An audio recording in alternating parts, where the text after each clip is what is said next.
Magandang araw po mga kakape. Ito na po at gumagawa tayo ng dishwashing liquid. Kinat ko na po yung unang video at napakatagal po ng proseso.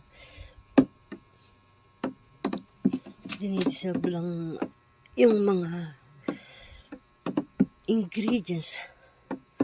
Sa ganun ay maganda maging epekto. Oops. Check. Okay.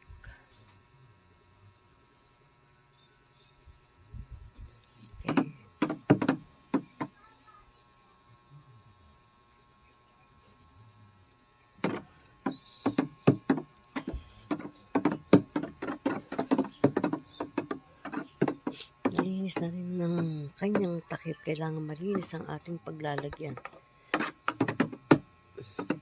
For cleanliness, ika nga. Yan po yung takip po.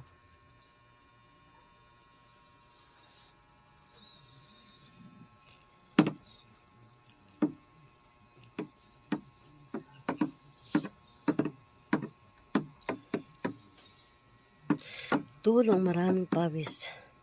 Today is Friday. Ang iba busy sa mga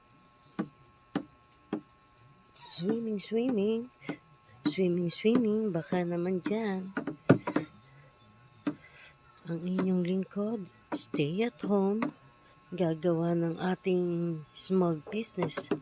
Ang dishwashing liquid. Ay, may nagtatanong nga po pala kung anong scent ating ginamit. As usual po.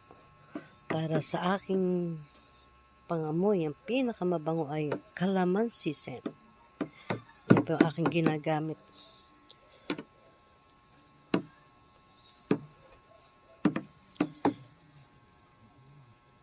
Medyo malabnaw pa. Kailangan pa nating haluin mabuti at nasa ilalim pa yung S-Lex.